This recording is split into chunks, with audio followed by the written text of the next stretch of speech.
Welcome to the Killer Innovation Show, the longest continuously produced podcast in history. Each week, Phil McKinney brings you the insights and strategies to amplify your creativity and innovation skills. Here's your host, Phil McKinney. Welcome to the Killer Innovations Podcast, where pioneering thinkers and game changers just like you share their journeys of invention and discovery. Today's episode will stir the appetites of tech enthusiasts and foodies alike as we explore the savory intersection of AI and the culinary world. Picture this. You're craving a meal that hits just the right spot, maybe something spicy or a dish that adheres to your keto diet. But the question is, where do you go? Online reviews are a mixed bag, often subjective and many times overwhelming. What if there was someone, or better yet, something, that knew your taste down to the T and could guide you to your next great dining experience? Meet Fisayo Oluwadiya, an engineer with a flavorful twist. Going beyond the binary code, she's a food writer and an entrepreneur. Her creation, Resactly, is a web application that employs artificial intelligence to serve personalized restaurant recommendations that cater to your palate and dietary preferences. How often have you found yourself skeptical of that 5-star review rating on the windowsill of a restaurant? Resactly is the solution, bridging the gap by providing objective, tailored advice akin to a discerning friend's suggestion. Challenges along the way? You betcha. They're part of the territory of being an entrepreneur. So Sia gets real about the obstacles like securing funding and the roller coaster of entrepreneurship. Join us as we journey through her story, a testament of how AI can revolutionize our dining experiences and inspiration to follow our fervor to forge new paths. But before we jump into this week's episode, follow, like, and share us on your favorite social media platforms. This is a great way to help us reach more people and spread the word about our podcast. If you're not receiving the free weekly newsletter, go over and visit philmckinney.com and click membership to sign up. Now, let's dive in to this week's episode.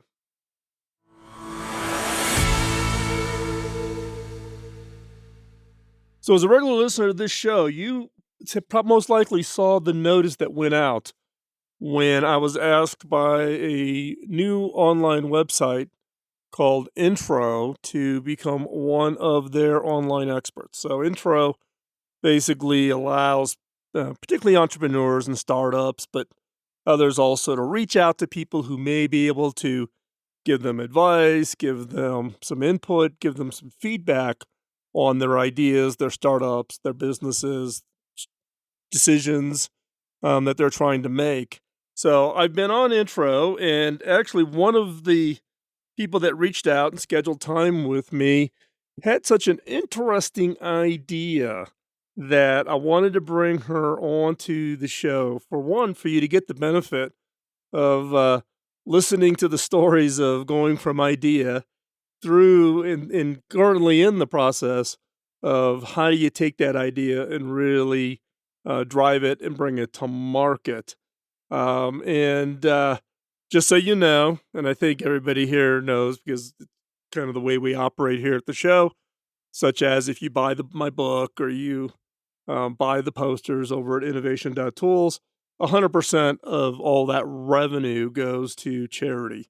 And the same with everything that I do at Intro. It's not a money maker for me. It's actually a pretty convenient way for me to find interesting entrepreneurs and hear what they're working on and give them some advice and hopefully be helpful in the process of taking their ideas and bring it to market. So we've got a really exciting guest today. Again, this is somebody who reached out to me through an intro session, and we did a video call.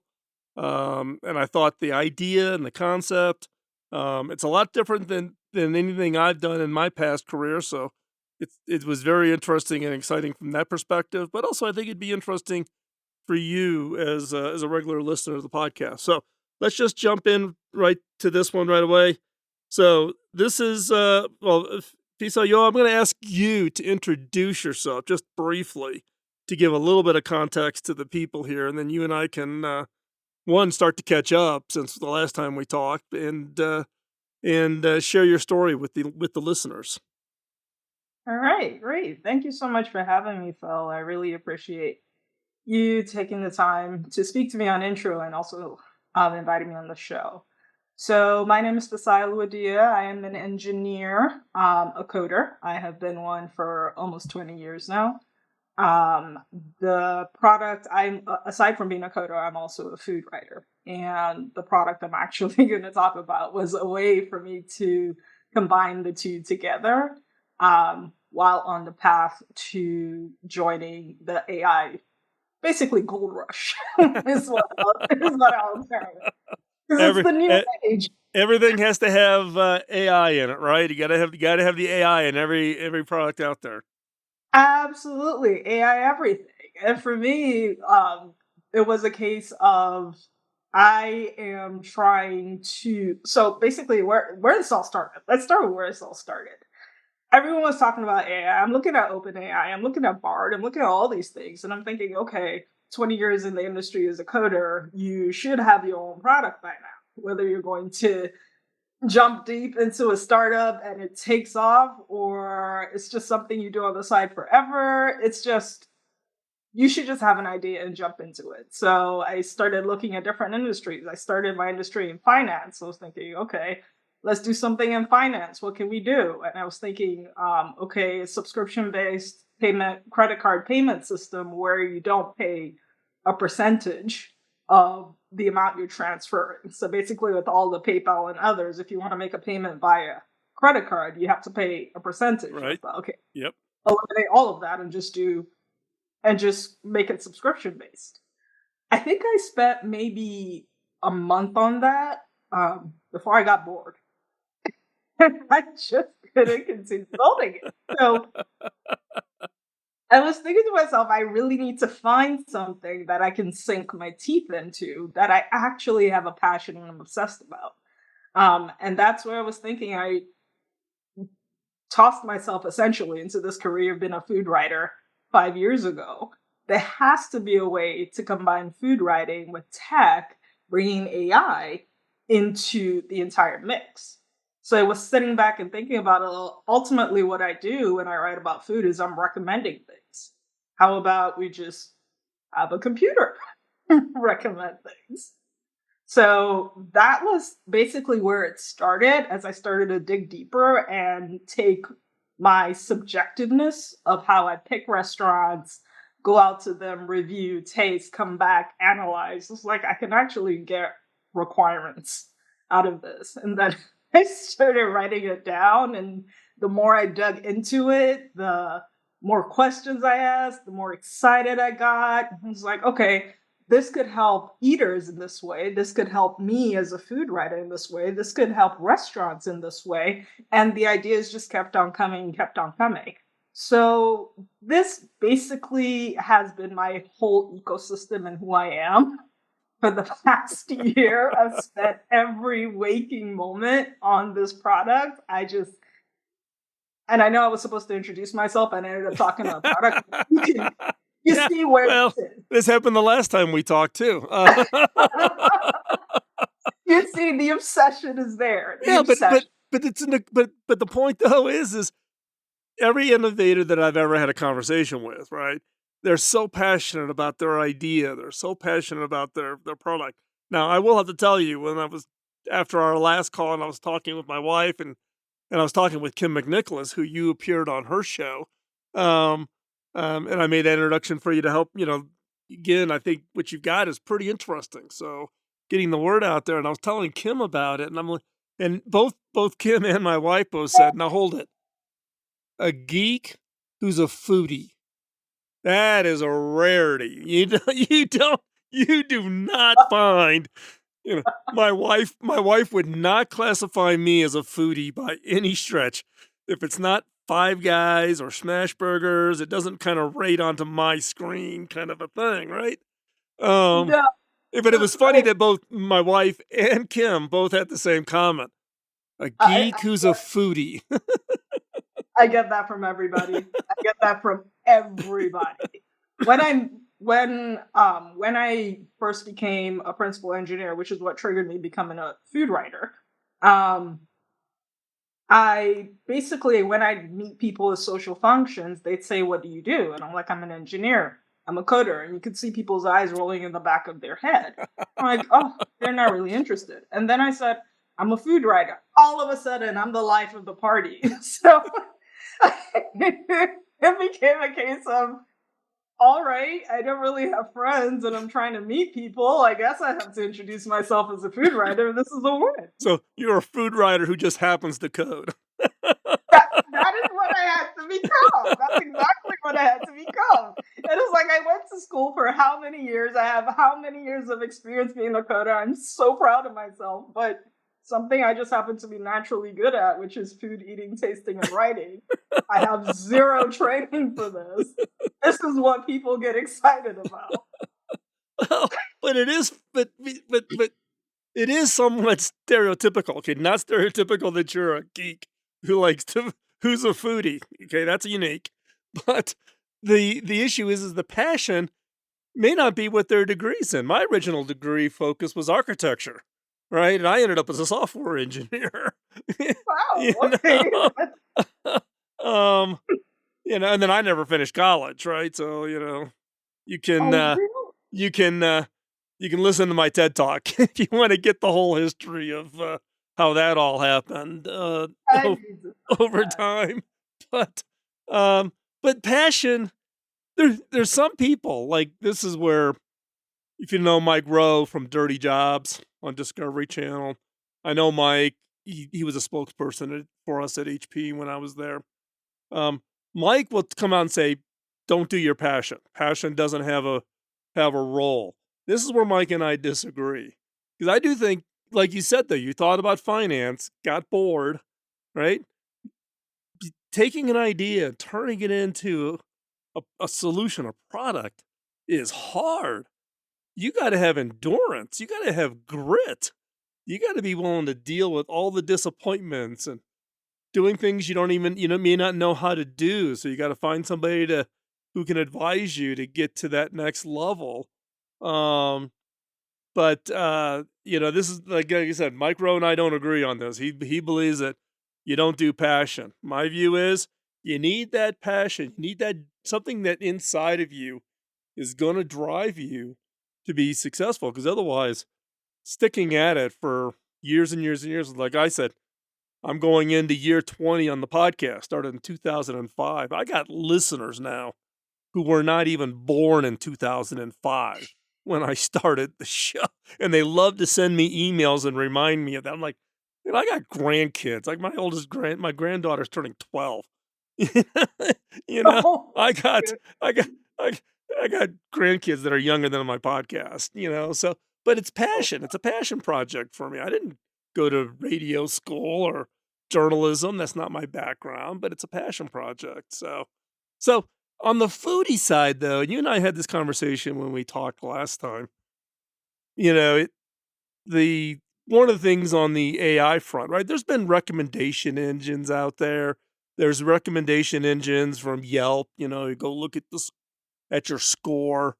Some cases, there's been some people that have attempted to match people, almost like creating a digital twin. Find somebody who kind of likes the same things you do, and then whatever, if they find something to recommend, then more likely that you're going to like it. There's been all kinds of maturations on it, but you're coming at it a little bit differently on applying. How do you apply the AI? So talk us through why the AI element you think is such an important part of this solution that you're working on. what I'm doing here is, at a baseline, I'm completely removing subjectivity. I feel that all of these rating sites, um, it's taking the group think, so to speak, as far as what people believe Mhm. rating of a restaurant is, and it's using that to recommend. It's taking the subjectivity of the world and applying it to the recommendation of one person. And there's a type of person that goes onto a rating site. Either they had an absolutely tremendous experience or they had a horrible experience. It's basically the opposite edge of the spectrum. So it's really far, which will make it absolutely impossible for you to get the actual correct recommendation when you're talking about an individual. So just to prove that point, while I was initially building this out, I actually pulled in reviews from TripAdvisor and Yelp. They offer APIs that allow you to do that. So I take a restaurant, I pull in all of the reviews from Yelp, perform sentiment analysis on it, and I would say 99% of the time, I got all ones on my sentiment score. So that's 0 to 1, 0 horrible, 1 I loved it. Go to TripAdvisor, 99% of the time, you got zeros. It's like, okay, how is anybody supposed to make any sense of this and make a decision? So with that, I have also, even before I started doing the technical aspects of this, the sentiment analysis, I had also stepped back from review rating sites because I would be reading those reviews. People would say, oh, this restaurant is great, order this, order that. And I go in and it's not quite what I read, or don't go here, and I go. So pretty much I had already started stepping away from review sites. So because of that, I said, I'm actually not going to include reviews into my model. We're going to start, other people's reviews into my model. We're going to start bare bones basic. You're going to tell me everything about you. You give me your identity. The more you give me, the better my model is. So you're going to give me the ingredients you like. You're going to give me the cuisines you like, your favorite restaurants, preparations you hate, allergies, dietary restrictions. You are building your own image you're building your own persona profile, dining persona profile, and you're giving me that. And then my recommendation engine is taking that and using the information that I'm getting from restaurants. So the information I'm getting from restaurants, we're talking about the names of the dishes, the preparations, the ingredients. It's just doing, there is AI magic, recommendation magic happening, but those are the data points. So in fact, I'm providing enough of that baseline for you, then it's not really me compared to somebody else. It's the matching to me. So it's very personalized. It's not this, I get lumped into this group of other people who like, traditional Americana type of food. But it really is, it's really driving to a level of personalization that's not out there today.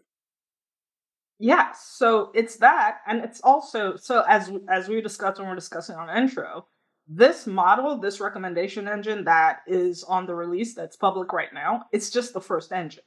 I am going to incorporate reviews into the recommendation engine, but it's not other people's reviews. It's your reviews. Mm-hmm. You're going to start providing information of, I went to this restaurant, I had this dish, I liked this one, this is why I liked it. And basically, I'm taking all of that information and running it into the second model, the second recommendation model that's currently under development. But it's always very personalized and objective and personalized to you and you alone. We're not bringing group into it. And when we talked last time, one of the challenges that we have, my wife and I have, is my wife has pretty significant food allergies. In every restaurant we go to, it's hard until you get in, and then you got to have the chef come out, or you got to, because the people serving don't always know what all the ingredients are. Does it have egg? Does it have milk? Does it have this, and this? And the idea of having something that makes it easier to at least target, stay away from that. My wife's gluten-free, and she has gluten allergies. She also has an egg allergy. Other things like that. But just because it's so personalized, you actually can now find the needle in the haystack, the right combination of a restaurant that matches to the individual who want or can enjoy the meal there, and it doesn't turn into a big disappointment or something. Yes, absolutely. And there are 2 points of integration that I am looking to make on that. One is currently underway, and that's basically getting the restaurants to come onto the platform and update their own information, getting them more engaged. So I have I just hired a marketing team, and we're starting to have those conversations so that restaurants are coming onto the platform and updating the information on their own. That's one point of integration. The second one, which I'm finding to be a little challenging, but this is where it's about being a people person, and I like my computer more than I like people, is basically all of the reservation platforms. I need them to be able to integrate with Yep. Resactly. Because if we're able to have that, you will make a reservation via reservation platform. They will have your dining profile that I've already collected. The restaurants already have menus, and the reservation platforms already have menus and dishes and ingredients. This is something they're already naturally doing. So the restaurants have two options here. They can come to Resactly and update through my system, or they can keep on doing what they're doing through Resi and OpenTable. And I just have that information. And they're pushing that down to me. So having those 2 points of integration, which I'm actively working on, that will take it to the point that you're talking about, where there's no time wasted. Yeah. You get to the restaurant, you look at the app. Okay, well, before you get to the restaurant, you look at the app. This is the restaurant we're going to, and these are specifically the dishes that I'm ordering because it's already done everything for me.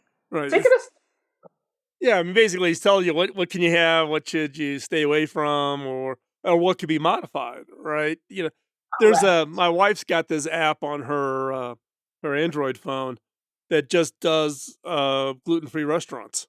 Because she can start with gluten-free, and then potentially they can take things out of it to make it work. But this has been a conversation point when I've mentioned what you're doing to other people, just to kind of my own little test marketing to see what people's interests are.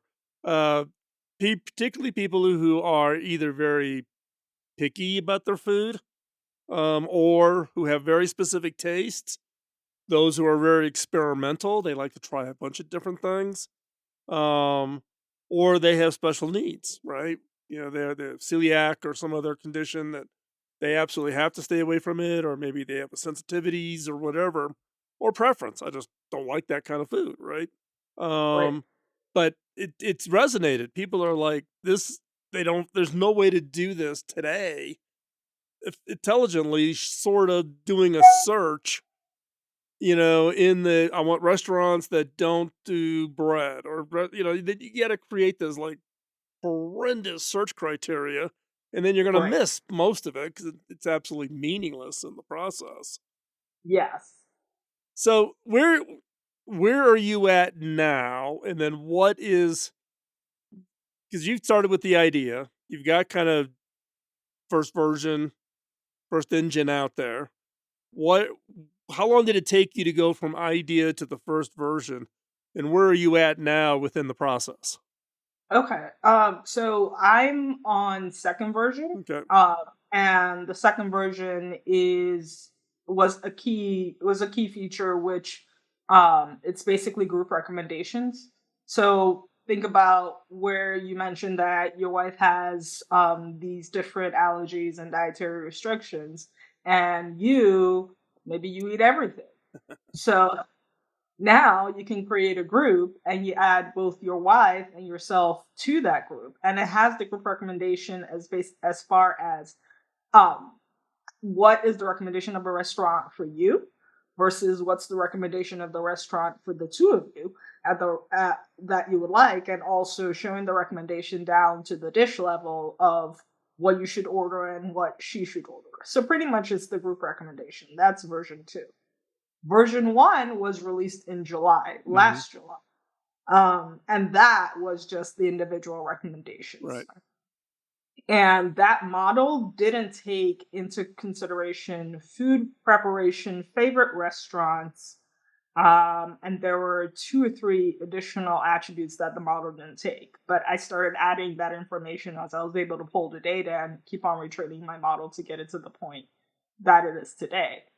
As for where I started, I got the idea 2022 December. I was playing around with the idea like okay, this is when I was giving up on the finance and trying to think of something new. So I was playing around with the idea, throwing it in my head. And then it was at that point in time I discovered intro. Um, and I spoke to somebody else on intro actually. And I just pitched the idea, just throwing it out there, like, hey, I'm thinking about this. He's someone that did a lot of investment in the food industry. And I thought, who better than to have a conversation with? And pitched the idea to him. And he was like, yeah, this is a great idea. Go ahead and build it. Come back to me when you've built it. So I have never coded so fast in my life. That's when my days went from 7 a.m. to 4 a.m. I'm waking up, I'm coding nonstop. So I was able to get a POC mockup done in 3 months. And then something I was like, okay, we can release this and have people start using it in 6 months. And then after that was when, so basically I was looking for funding and I wasn't getting a lot. I was putting things on credit card. I wasn't getting a lot of traction on getting funding. It was after July went and I was like, okay, I give up on looking for funding. I'm just going to pay for this one by myself. So I started picking from my savings and putting stuff on credit card. But I'm in a good position now. We definitely love the tech industry and bonus season. So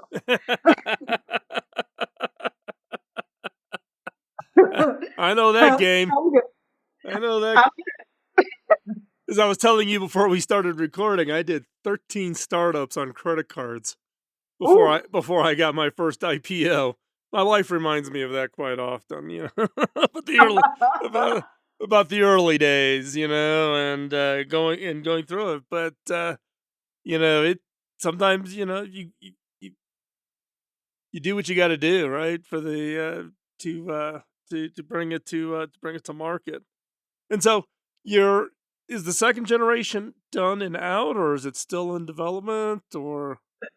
The second generation is done and out. I am fixing some minor bugs right now. Mm-hmm. I also finally found an engineer that I hired to help me out with building it. So there's going to be a lot of development work that he's going to take on, and Mm-hmm. he's going to be building that out. I'm still driving and leading, but now I'm also going to be focusing more on the co-founder role, which is basically all of the business side of it, while finding somebody else who can handle the coding part of it. Yeah, actually, it was interesting because when you and I talked on intro, you asked, one of the questions you asked was about how important it is for you to have, you know, to have that co-founder. And you know, my general view maybe is a little counter to some people, but I say partnering is good. Don't force it.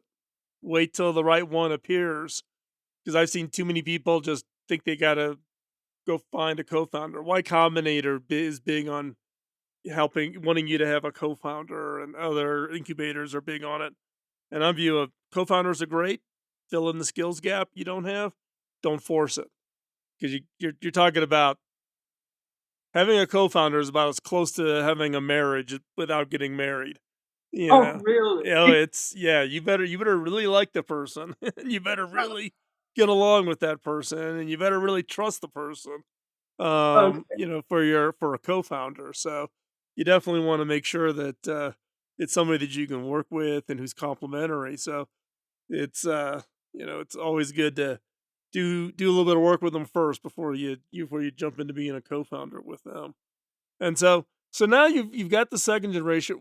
Where are you at now? Is your constraint funding? Is it getting early adoption, traction with users?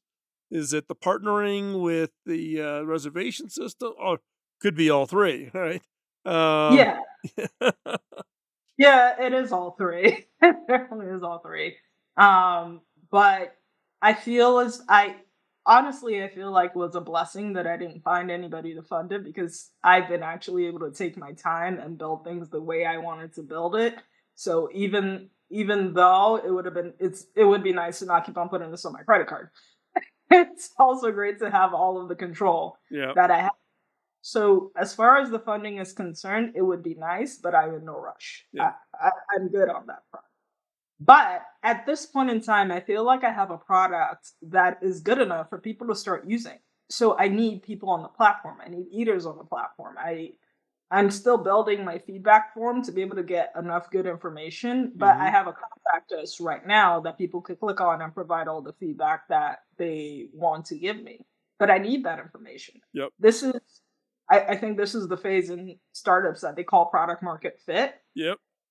So that is essentially what I'm trying to do right now. I need eaters, I need restaurants, I need people using the platform. So I get that information and that feedback. I can make this better.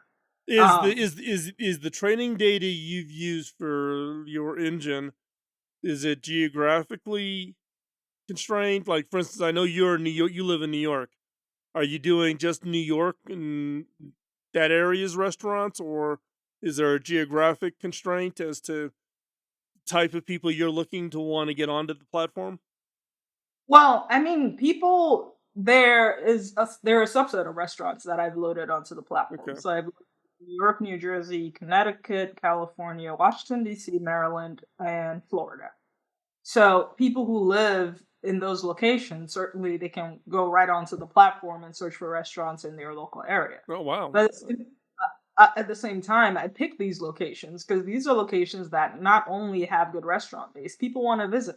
Yep. So that way it's also open. You want to visit these locations, all you have to do is search by the restaurant name if you know it or the location, and you have all of these options. And with your dining persona, it can recommend to you in those locations.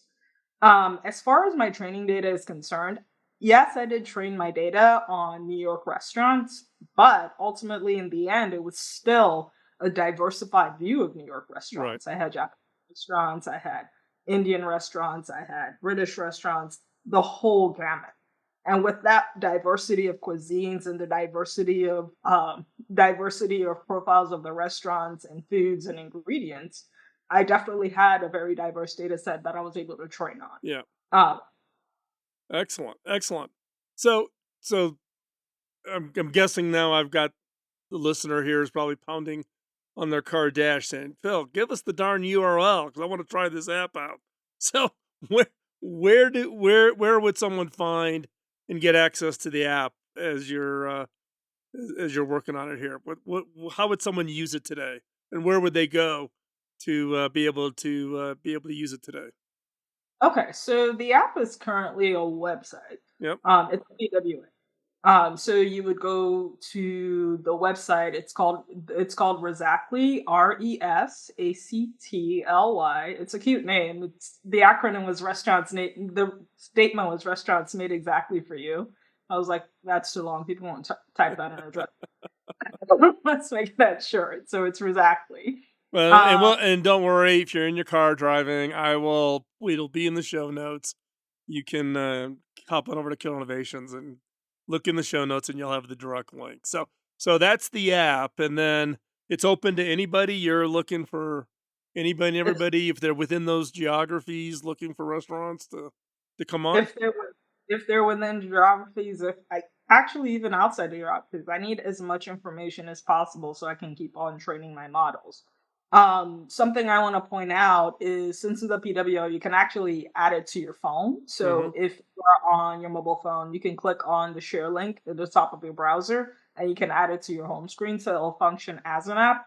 I just haven't submitted it to app stores yet. Yeah, that's fine. I mean, then I would hope, given that I'm a tech show, that people would know how to load it onto their homepage. But you never know, right? And But yeah, I mean, I think for the listeners, this is an excellent opportunity to you know jump in and try it out and give feedback. We as a community, a number of listeners have developed apps and other systems, and they've published them. We promoted them to help them get a listener base. So this is an all out, all hands call. Hop on over. Let's try this out. Give some feedback. See what it's like, and don't and don't just give the thumbs up, thumbs down. Let's as an innovator, constructive feedback with suggestions, not just it didn't work, or the bugs or whatever. It's and I think this is an interesting use case. I mean, the and I've seen AI applied to everything. I was at CES and I was interviewing an entrepreneur at CES this year, and the whole demonstration was an AI powered toothbrush. So it's kind of the joke I was making about AI everything. But yeah, an AI powered toothbrush at CES this year. So it was. What is it doing? Giving you training on how to It angle actually, a it, toothbrush? that's what I thought. I laughed. I couldn't do the recording right away. I had to wait because I was laughing too hard when I thought about it. But when they explained it, it actually looks at and identifies the height of your teeth, and then it modifies the brush strokes up and down. It also can tell by the color of your gums whether how vigorous it should do. I mean, it does a fair amount of stuff. But I'm like, okay, I'm not big on oral health care. I'm not a big flosser. My wife is a huge flosser and she gets on me about it all the time. Not very personalized. Let's put it this way. Lots of training data, not very personalized. A little brutal in some cases if you're not a regular flosser. The toothbrush can be pretty rough on you. But, we've seen AI applied to a lot of things. But I think, again, I just think, what you've got going here is just uniquely interesting from the standpoint of particularly not just broad, chat GPT where everybody's logging in. This is very about applying AI to a very personalized view. So it's kind of a reverse of what most everybody else is out there trying to do with large data sets and training data and putting it into the AI. It's about that personalization, which I really like. I really like it. So as we wrap up, we're coming up on the bottom of the show here. What now you've been going through this. You started on the finance tech, the fintech piece. You moved over onto here. You're still pretty early in the process. We're still trying to get traction and market adoption. But you've got a long history in tech. What would, if you look back 10 years, 15 years, what do you know now you wish you knew then? What advice would you give yourself or to a listener who's thinking about taking their idea and moving forward? Because in many cases, it's fear that holds people back. It's the unknown. I don't know what's going to happen if I really step out. But what piece of advice would you give them? Just do it. That's one. But I think a lot of people think about the end and how big it is, and they get scared of what that is. Mm-hmm. Break it down. Yep. Create steps, manageable ones. Take your time. I would advise that you keep it to yourself while you take your time so you don't end in my situation where I had to speed code because I was telling too many people. But just do it. Take your time. Set the goals. Plan. Execute. Yep. That's really all I have. That's great advice. That's great advice. So again, my for the listeners, we will have links down in the show notes, so you'll be able to get all the coordinates, go try it out, play around with it, give feedback, spread the word, get your friends, get other people to try it out. This is an opportunity to get in early, see early stage tech, try it out, and be part of a community that helps. So that's my encouragement to you as a listener. So with that, thanks for taking this time. It's kind of late, I know, in New York this evening, but as you said, there's the day job and then there's the night job, right? And we've all done our side hustles, right? And I appreciate you taking the time coming on the show, and I'm sure we will have many conversations going forward as you move your idea forward. So thanks a lot for coming on the show. Thank you so much for having me. I appreciate it. Thank you for tuning in to another episode of the Killer Innovations Podcast. Your curiosity and support drive our continuous journey through this fascinating realms of creativity and innovation. Each story we share is a tile in the mosaic of progress, and together, we gain the inspiration to push the boundaries of what's possible. I hope that this Sosia's journey struck a chord with you as it did with me.